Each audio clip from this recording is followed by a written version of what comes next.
simple slogan, le leadership féminin devrait se vivre et produire des résultats en République démocratique du Congo, vu les potentiels des femmes dans ce pays. Madame, Messieurs, nous ne cesserons de parler justement de l'apport de la femme dans le développement du pays. Aujourd'hui, nous avons une femme chrétienne, non seulement chrétienne, mais elle est pasteur.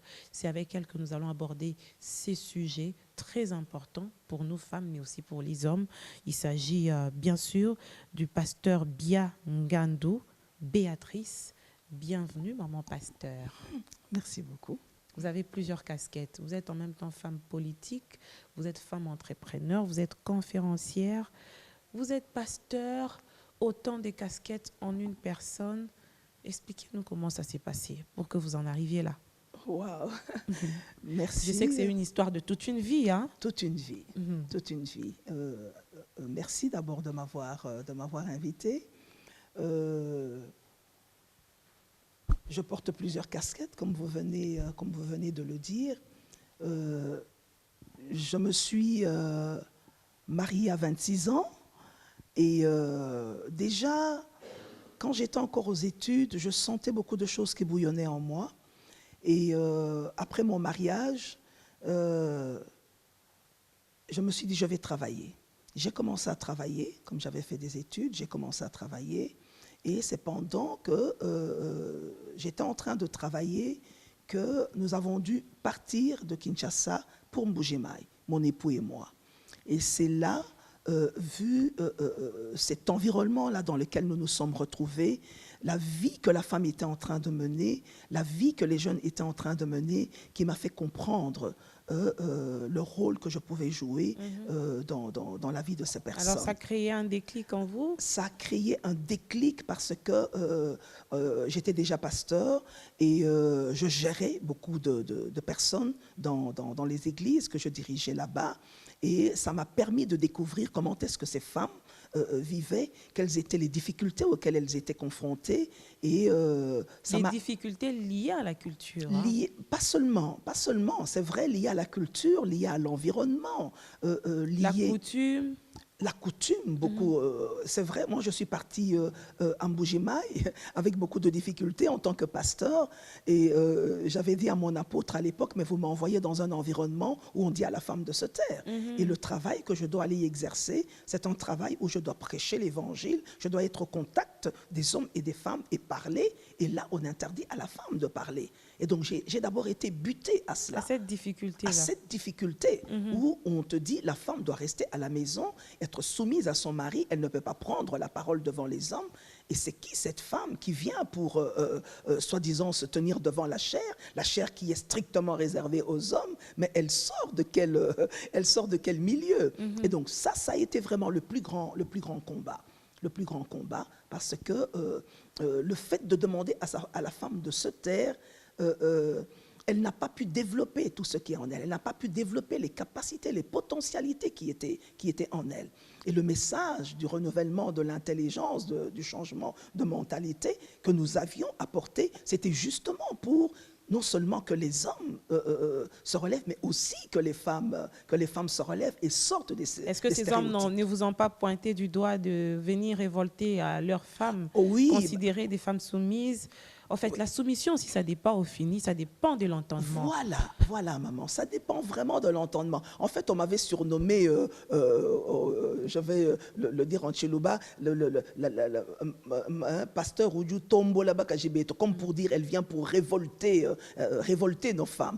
Mais ce n'était pas les révolter. En fait, vous savez, quand vous êtes dans l'ignorance de quelque chose et qu'on vous apporte une certaine connaissance, vous savez, d'abord, ça vous trouble et il y a plusieurs comportements qui peuvent s'afficher par rapport au message que vous venez d'entendre. Et donc, il y a des femmes qui se révoltaient. Je peux dire une révolte positive. Positive, oui, parce qu'au finish, les résultats, c'est pour les biens de la famille. Ah oui, madame, je vous dis, au bout de 20 ans, parce que j'ai quand même passé 20 ans dans cet environnement. Pas facile, j'imagine. Pas facile, mais au bout de 10 ans, les hommes avaient déjà compris et les hommes qui nous disaient « taisez-vous », ont commencé à nous donner l'opportunité d'entrer dans leurs églises, de parler aux femmes et de les amener à un autre niveau. Et donc, c'est comme ça, cet environnement a suscité à vous tout ce que vous aviez Voilà. comme atout, justement, Voilà. parce que déjà, jeune fille, vous l'aviez dit au Voilà. début de cette émission, vous ressentez des choses Je bouillonner en ressentais vous. déjà que je devais travailler pour aider les autres à pouvoir se relever, s'émanciper, si nous pouvons le dire ainsi. Déjà par le simple fait que nous sommes 8 filles dans notre famille, des Kassaïens, et à l'époque, dans cet environnement-là, beaucoup de jeunes filles n'allaient pas à l'école.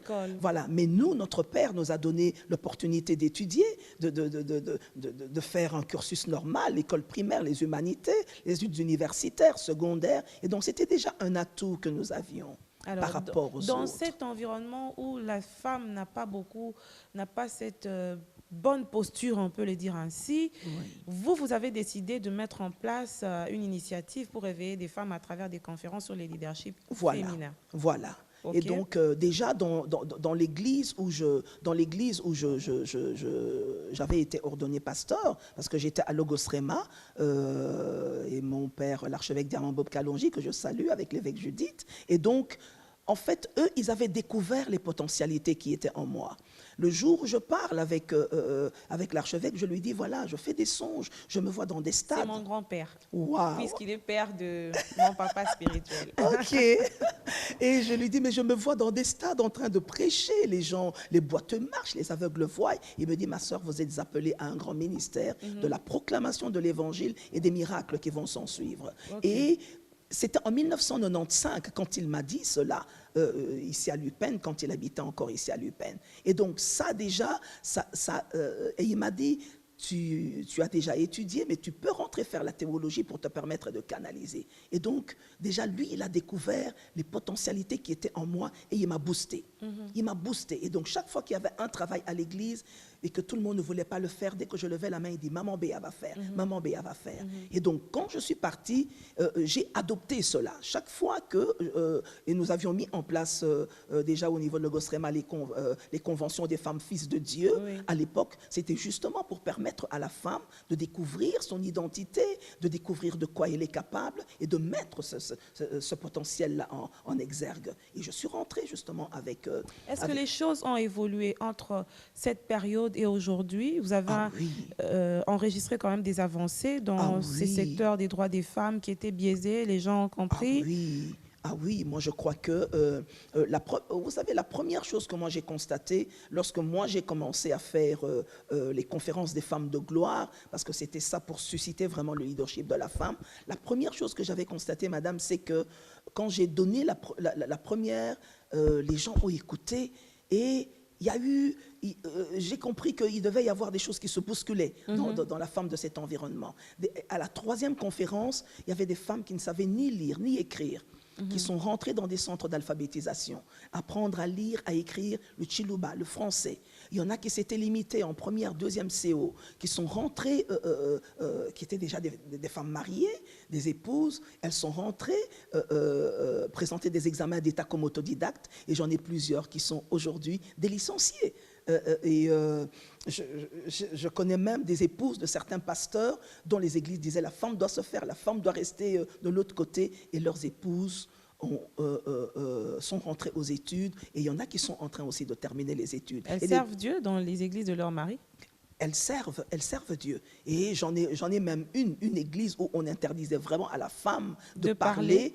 Et il y a 3-4 ans, j'ai assisté à une conférence où c'était l'épouse de cet homme de Dieu qui était en train de parler et de prêcher, et son mari avait ordonné à tous les pasteurs de la communauté de venir s'asseoir pour écouter son épouse en train de parler. Mais donc, justement, ce n'est pas ça le thème du jour, mais en passant, qu'est-ce que vous pensez justement de ceux qui disent que la femme ne doit pas prendre jusqu'à aujourd'hui? Il y a des gens qui réagissent par SMS.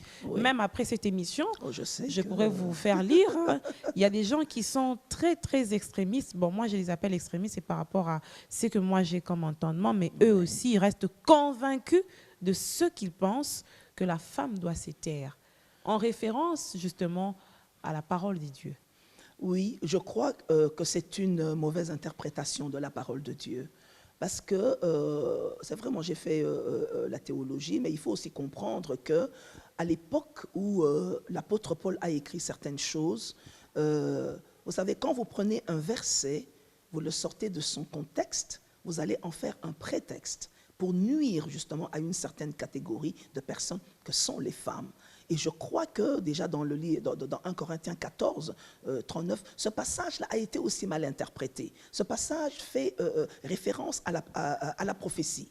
Parce que quand vous lisez dans la parole de Dieu, vous allez voir que c'est un chapitre qui parle de la prophétie. Et la configuration des temples ou des synagogues, à l'époque, les hommes et les femmes ne se mettaient pas ensemble. Comme dans certains temples aujourd'hui. Dans certains temples. Dans certains temples, oui. Mais moi, je me dis, dans l'Église chrétienne, les hommes et les femmes sont appelés à se mettre ensemble. Mais en ce temps-là, les hommes avaient leur compartiment, les femmes avaient leur compartiment. Et il se faisait qu'au moment où la prophétie sortait, vous savez, l'épouse est dans un compartiment, le mari est dans un autre compartiment. Qu'est-ce qui se passait? Moi, je peux, par exemple, je suis dans ce compartiment et puis j'appelle le nom de mon mari. Je dis, bon, papa, Alain, on mais je n'ai pas compris cette interprétation. Et chaque épouse était en train de crier à son mari pour qu'il lui donne l'interprétation. Vous donnez des explications que moi, je n'ai pas lues dans ces versets-là. Non, ça fait partie. Ça c'est une interprétation. Non, ça, c'est ça, c'est l'histoire. Ça, c'est l'histoire, ok? On n'explique pas. Mais c'est en lisant ce passage que vous allez... L'apôtre Paul, quelque part maintenant, il vous dit que l'épouse ou la femme, on dit la femme, quand vous rentrez dans l'étymologie du mot utilisé pour femme dans ce texte-là, c'est épouse. En d'autres termes, que chaque épouse qui voudrait avoir l'explication aille interroger son mari à la maison. Voilà, aille interroger son mari à la maison. Donc les femmes chahutaient pendant que... Chahutaient, c'est comme ça qu'il a dit que les femmes se taisent, que les épouses se taisent, parce que chacune appelait son mari, parce que nous avons voulu comprendre en lisant l'histoire ce qui était en train de se passer à cette époque-là. Et c'est comme ça qu'il dit qu'elles se taisent. Et si elles veulent connaître quelque chose, qu'elles aillent interroger leurs époux à la maison. Vous comprenez? Et donc, c'était tout simplement cela. Et le livre de Timothée, je ne vais pas trop m'attarder sur cela. À cette époque-là, il y avait une prostitution sacrée qui était mise en place et il y avait une hérésie qui circulait, parce que ça fait partie de l'histoire. Une hérésie qui circulait, qui disait, bon, les hommes qui voulaient avoir de la puissance devaient justement passer par cette prostitution-là, sacrée, comme on était en train de l'appeler. Et c'était justement ces femmes-là qu'on était en train d'élever. Mais c'était des femmes qui étaient des prostituées et qui n'avaient pas une bonne vie. Et c'est ainsi que justement, il fait écrire cela, que la femme n'a pas le droit d'enseigner, parce que ces femmes-là enseignaient justement des hérésies. Vous comprenez? Et donc, ce sont des connaissances que nous avons acquises par le fait que nous avons fait la théologie. Mais demander actuellement à la femme de se taire, madame, c'est une grave erreur. Parce que nous devons comprendre que la femme est un être humain créé comme l'homme, à l'image de Dieu. Créé à l'image Voilà pourquoi vous, aujourd'hui, vous êtes en train de militer justement pour le leadership féminin, oui. Pour dire que la femme non seulement a le droit, mais elle est capable. Elle a le droit et elle est capable d'exercer, de libérer, d'exploiter les richesses que Dieu a mis en elle. Pourquoi? Parce que c'est vrai que la femme a été créée à l'image de Dieu, exactement comme l'homme. Dieu a déposé des potentialités, des richesses dans l'homme, tout comme dans la femme. Mais nous devons aussi savoir que nous vivons Mais physiquement, il y a une différence, une grande différence entre l'homme et la femme. Mais c'est ce que je voudrais expliquer. Okay. D'abord, sur le plan spirituel, l'homme et la femme, Dieu nous a créés identiques. Quand vous lisez dans Genèse chapitre 5, Dieu a créé l'homme et la femme, il les a appelés tous les deux du nom d'homme. Il a appelé et l'homme et la femme, tous les deux, du nom d'homme. Alors ça, ce sont des choses prophétiques. Mais ce que j'aimerais dire, c'est que nous vivons dans un environnement où il y a 3 juridictions. Il y a la famille, il y a la société et il y a l'Église. Et donc, nous ne devons pas confondre les rôles que la femme est capable de jouer dans ces différentes juridictions, madame. Dans la famille, Dieu a établi l'homme comme étant le chef. Et ça, nous ne pouvons pas le discuter. Moi, je suis une femme mariée. Vous êtes pasteur. Je suis pasteur, je suis une femme mariée.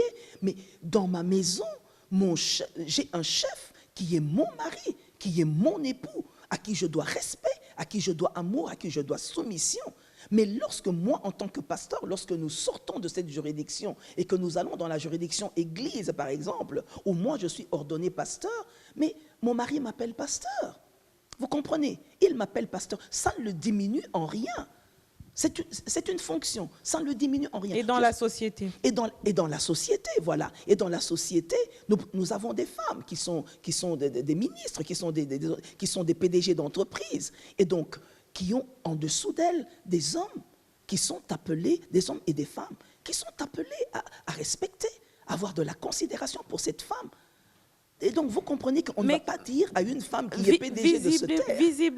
Visiblement, quand vous parlez de ce leadership, en fait, j'aimerais savoir, ça vous renvoie à quelle responsabilité? Est-ce la responsabilité de la femme elle-même qui doit prendre conscience de ce qu'elle doit faire, ou c'est la responsabilité de la société qui doit laisser la place à la femme? Mais moi, je ne crois pas que la société laissera la place à la femme. Qu'est-ce qu'il faut faire? Pour que la société laisse la place à la femme, il faut que la femme elle-même d'abord découvre qui elle est, que la femme découvre quelle est sa vraie identité, que la femme découvre de quoi elle est capable, de quoi est capable la femme aujourd'hui. Parce que, vous savez, c'est bien, il y a beaucoup de femmes qui ont étudié, qui ont fait de grandes études, mais on n'entend pas parler d'elles. Pourquoi? Parce que la société ne fera pas de cadeau à la femme. Justement, à cause de cela, de ça, on te dit non, la femme doit se taire, la femme ne peut pas, et la femme va continuer à être marginalisée, elle va continuer à être fragilisée, elle va continuer à occuper toujours des rôles d'arrière-plan. Pourquoi? Tant qu'elle-même ne se sera pas découverte, tant qu'elle-même n'aura pas découvert de quoi elle est capable. Et c'est pour cela que moi je dis, étudier c'est une bonne chose, mais extérioriser ce qui est en toi, c'est encore mieux. C'est encore mieux. Dans un contexte assez compliqué qui est le nôtre, c'est vrai que sur le plan, l'arsenal juridique a déjà fait son travail, on nous garantit la parité, c'est bon. Mais dans la société, dans cette société congolaise, on peut tout dire, les décors est planté pour que nous, on puisse conclure que le développement de la femme dépend aussi, d'une manière ou d'une autre, de l'homme. D'abord d'elle-même, madame. Le développement de la femme dépend d'abord d'elle-même. Vous savez, si la femme arrive à se valoriser, si la femme arrive à c'est vraiment le but des conférences. Allons sur les terrains politiques. Voilà. Puisque vous êtes politicienne. Voilà. Allons sur les terrains politiques. On commence par là. Voilà. Nous sommes dans un parti politique où il faut présenter des listes. Il y a des postes à pourvoir, des postes de responsabilité. Il y a des femmes qui ont toujours été là, qui travaillent. Mais lorsqu'il faut présenter des listes, les hommes sont les premiers sur ces listes-là. Ça c'est vrai. Moi, malgré vos compétences, malgré tout ce que vous pouvez présenter comme atout. Non, vous avez raison, mais écoutez, madame, dans le monde, si nous regardons l'histoire dans le monde, ce n'est pas qu'ici au Congo que ça arrive. Écoutez, les pays qui ont commencé la démocratie, jusqu'à aujourd'hui, je ne sais pas s'ils ont déjà atteint les 50%. Vous comprenez? C'est assez difficile. Ça, c'est difficile. Et donc, vous comprenez que la lutte continue. Mais le problème, c'est que c'est une lutte que nous ne devons pas arrêter. C'est une lutte que nous ne devons pas arrêter. Moi, j'ai été candidat au provincial en 2006. J'ai été candidat au provincial en 2011. En 2018, j'ai été au national. Mais c'est une lutte. C'est une lutte. Les hommes seront toujours là. Mais écoutez, nous n'allons pas nous lasser. Peut-être que le combat que nous sommes en train de livrer, nos enfants pourront en vivre les résultats. Et c'est pour cela que je dis à la femme, cela ne nous empêche pas. Et puis moi, je me dis, écoutez, est-ce qu'il n'y a que les postes politiques qui sont, dans lesquels les femmes doivent se retrouver? Est-ce qu'il n'y a que dans les entreprises? Est-ce qu'il n'y a que les postes de ministres et de députés? Mais non, moi je crois que la femme peut commencer À chaque niveau où elles se retrouvent, qu'elles se battent pour être au-dessus. À chaque niveau où elles se retrouvent, qu'elles se battent pour être au-dessus. Et je crois que c'est possible. Parce Se qu'elle en a les battre, c'est atouts. se rendre aussi C'est compétente. se rendre compétente. C'est se Oui, rendre parce qu'il ne faudrait pas qu'on puisse non plus nous reprocher Non, lorsqu'on nous c'est donne ces oui, responsabilités. madame, c'est se rendre compétente, c'est travailler sa personnalité, c'est travailler son caractère, c'est travailler son tempérament. Parce que vous savez, ce n'est pas facile. Il faut que la femme arrive à travailler tous les atouts qui se trouvent en elle. Parce que moi, je sais qu'il y a des femmes, bon, elles se disent, bon, maintenant, on a recommandé Sikawana, Bako sentir. Mais est-ce que c'est ça? Est-ce qu'on a besoin de... Et puis, effectivement, te sentir. Et donc, vous comprenez que, non, la femme doit... moi, je crois, vous savez, quand j'étais en train de lire hier, j'ai reçu un article sur Angela Merkel et voilà, elle a dit au revoir et tout ça. Elle est restée à la tête pendant presque 18 ans. Elle a géré, elle a dirigé, elle a été compétente. Et donc, l'une des grandes puissances du monde, donc voilà, ça veut dire que les femmes ont des atouts. Elle a marqué son temps. En plus, épouse. Épouse. Et donc, vous comprenez que c'est possible. Aujourd'hui, si la femme doit se dire, non, non, parce que je suis femme mariée, je ne peux pas faire telle chose. Mais moi, je peux rentrer un peu dans la Bible. Cette femme Déborah qui a été un conseiller militaire de Barak, mais elle était mariée. On nous cite le nom de son mari. Son mari s'appelait Lapidoc. On nous dit qu'elle était femme mariée. Elle était prophétesse, donc elle était dans le sacerdoce, mais elle était aussi juge en Israël. Donc pour vous, le mariage n'est pas un handicap au développement, à l'épanouissement de la femme? Non, pas du tout. Mais pourvu qu'on trouve un homme qui accepte de vous accompagner. Qui accepte, mais il faut que la femme soit organisée. Il faut être organisée. Il faut savoir organiser ses journées. Et c'est le but de ces conférences, justement. Le leadership féminin, c'est quand même un thème assez vaste. C'est un thème très vaste, on en parle beaucoup. Oui. Est-ce que vous avez des particularités sur lesquelles vous mettez un accent parce qu'il faudrait ressortir quand même quelque chose pour que les femmes gardent aussi quelque chose en elles? Oui. Sinon, c'est un thème très, très vaste. Oui, c'est un thème très, très vaste.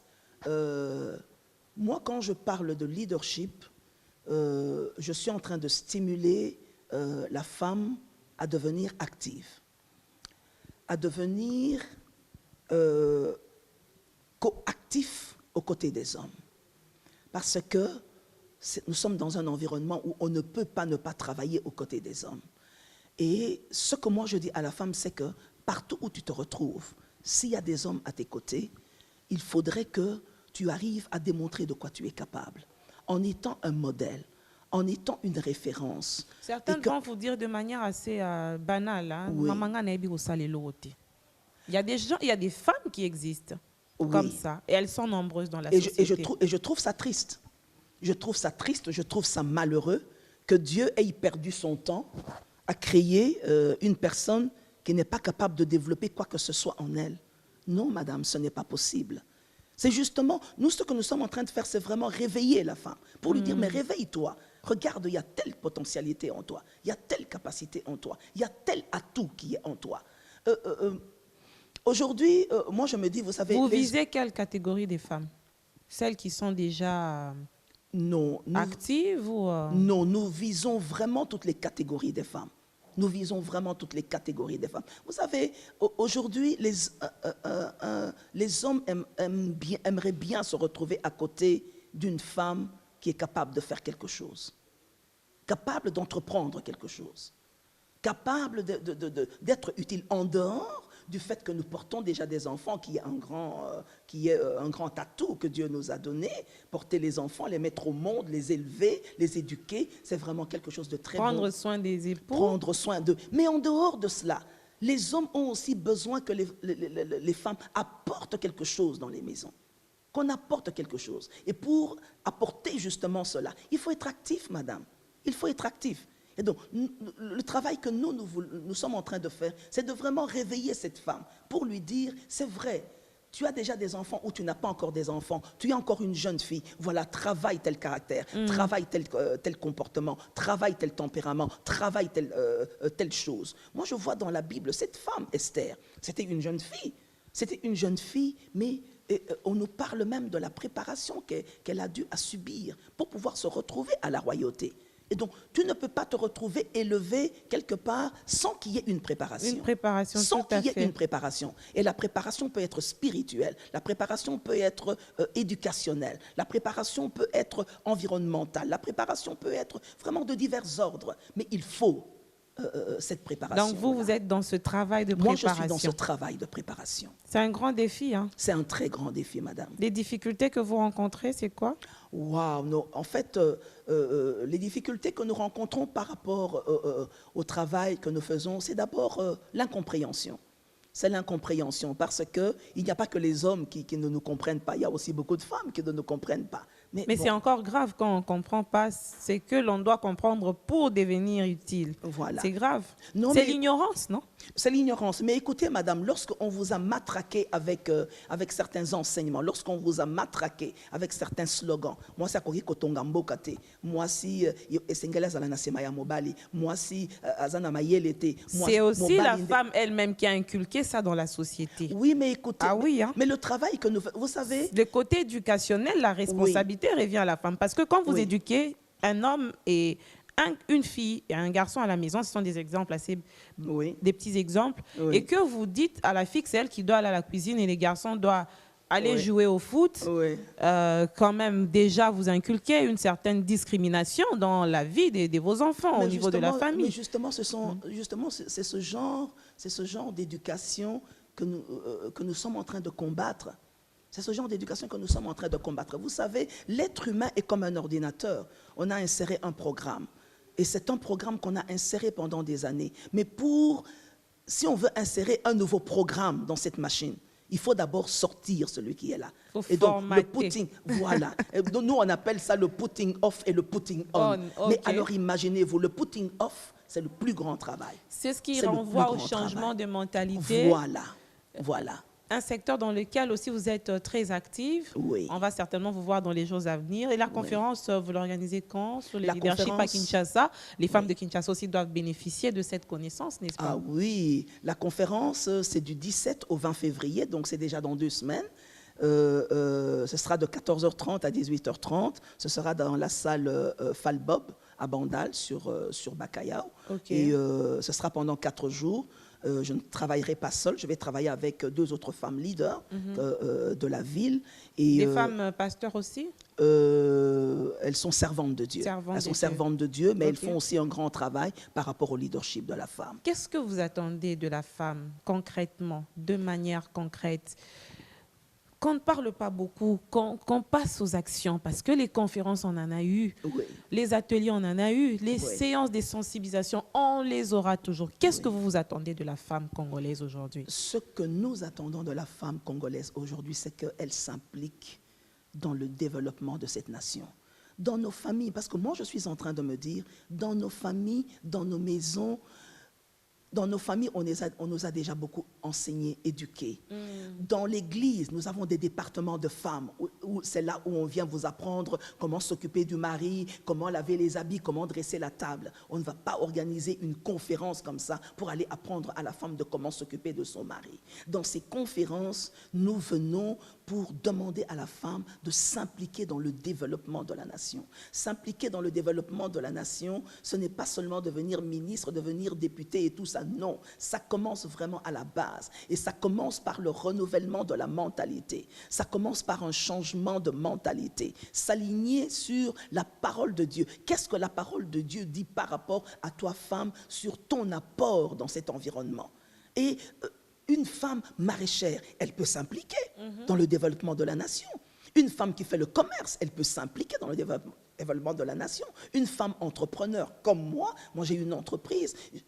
C'est une manière pour moi de m'impliquer dans le développement de cette nation. Et donc, la femme, à quelque niveau qu'elle se retrouve, qu'elle arrive à changer sa mentalité, qu'elle arrive à renouveler sa mentalité, qu'elle travaille son caractère pour se dire, moi, dans le domaine où je suis ici, de quelle manière est-ce que ce que je fais peut contribuer à l'avancement dans l'environnement dans lequel je suis. Et c'est ce que nous voulons justement faire comprendre à cette femme. Que la femme ne vive pas seulement au jour le jour, mais que la femme arrive à se poser la question dans 5 ans, dans 10 ans, dans 15 ans, qu'est-ce que je serai? Que sera cet environnement? Que sera ma nation dans 5 ans, dans 10 ans, dans 15 ans? Quel est l'apport que moi je peux apporter comme contribution pour que justement mon environnement change? Parce qu'aujourd'hui, c'est bien, on veut rejeter la responsabilité sur les autorités. Mais chacun est responsable déjà dans son rayon d'action. Oui, par exemple, pour la salubrité à la maison, les femmes ont une grande responsabilité sur les avenues, dans les marchés, où nous allons nous procurer certaines provisions. On voit combien les femmes sont négligentes sur ce point. Ça veut dire qu'il n'y a pas que l'État. Il n'y a pas que l'État. Et donc moi, je voudrais vraiment, parce que il faudrait vraiment que la femme chrétienne arrive à jouer son rôle, qu'elle arrive à jouer son rôle, que la lumière arrive à briller partout où elle va se retrouver. Il y a quand même un paradoxe dans un pays où les femmes constituent la majorité de la population. Ça veut dire que, logiquement, ça devait être les femmes qui devraient détenir, en fait, le pouvoir dans ce pays. Malheureusement, ce n'est pas le cas. Dans un pays où, au-delà, hormis le fait que nous, femmes, nous constituons la majorité de la population, les femmes aussi remplissent les églises. Elles sont chrétiennes. Malheureusement, ça ne suit pas. C'est là où je vous dis, madame, c'est un très grand travail. Et comme vous-même, vous l'avez dit, c'est un grand défi. C'est un grand défi que la femme doit arriver à relever. Parce que moi, je rentre toujours à la source. Et ce sont des choses que nous allons enseigner justement à cette conférence. La source du problème de la femme. C'est quoi? Ou c'est qui? La source du problème de la femme. Vous savez, la femme est un être très complexe. Et quand nous allons au commencement, tout a commencé au commencement. Les problèmes de la femme ont commencé au commencement. La marginalisation de la femme n'a pas commencé aujourd'hui. Ça a commencé avec Adam et Ève. Donc c'est la faute de Dieu? Non. Ce n'est pas la faute de Dieu. La marginalisation de la femme a commencé dans le jardin. C'est la mauvaise compréhension? Non. Écoutez, l'homme et la femme pêchent dans le jardin d'Éden. Ils pêchent et ils se retrouvent nus, ils vont se cacher. Lorsque Dieu vient, parce qu'aujourd'hui on dit, bon, la femme a donné le fruit. Mais celui qui avait le premier écouté la voix de Dieu, c'était l'homme. Et c'est pour cela que Dieu, quand il s'est présenté dans le jardin, il a dit, Adam, où es-tu? Et Adam dit, je me suis caché. Tu t'es caché pourquoi? Non, je suis nu. Tu as mangé le fruit. Et écoute l'homme, mais c'est la femme que tu m'as donnée. Mais c'est la femme qui avait écouté le diable, non? Madame. Ou le serpent. Bon, partons sur... C'est la femme que tu m'as donnée. Mais, donc, l'homme commence à blâmer Dieu de lui avoir donné une si belle créature pour une aide qui pouvait l'aider. Une si belle créature. Parce qu'il vient de pécher, il se dit non, c'est la femme que tu m'as donnée. Mais écoutez, l'émission est terminée, on n'a pas beaucoup de temps. Nous allons continuer dans la conférence. On va continuer dans la conférence. Voilà, le problème vient de la source. C'est vrai que le pasteur voulait expliquer, mais on n'a plus beaucoup de temps. Moi, j'ai retenu simplement que chacun de nous doit avoir cet éveil par rapport au rôle que nous devons jouer, cette responsabilité par rapport au rôle que nous devons jouer pour que ce pays devienne ce qu'il doit être, afin que les générations futures puissent quand même bénéficier des potentialités que nous avons dans ce si beau pays qui est la République démocratique du Congo. Donc, hommes, femmes, soyons responsables par rapport à nos ambitions. Je n'ai même pas l'occasion de vous donner 1 minute pour conclure. Vous avez déjà... Je vous retrouve très bientôt, pasteur, très bientôt. Okay. Peut-être dans quelques mois, on vous invitera pour qu'on ait la suite de cette émission. C'était très intéressant. Nous avons reçu le pasteur Biangandou, Béatrice, femme politique, femme entrepreneur. Elle a plusieurs casquettes, elle est conférencière. Elle organise une conférence bientôt. N'hésitez pas de pouvoir y participer pour justement approfondir nos connaissances. Je vais parler comme elle en tant que chrétienne. Même la Bible elle-même nous dit que la vérité est affranchie. C'est important pour nous de pouvoir apprendre. C'est important. Merci beaucoup. Merci beaucoup. À très bientôt à vous et à très bientôt, chers téléspectateurs. Je n'oublie pas de pouvoir remercier Vlisco Congo hein, qui a pris le soin de nous rendre belles avec cette tenue. Merci à Vlisco Congo. Si vous voulez aussi vous sublimer avec le pagne, faites comme moi. Rendez-vous dans les boutiques partenaires des Vlisco Congo et vous procurez de ces beaux tissus mis à la disposition des Congolaises et Congolais depuis plusieurs années. C'est vrai que ces pagnes nous accompagnent dans plusieurs de nos activités et de nos événements. Alors, Vlisco Congo, on est toujours ensemble. À très bientôt.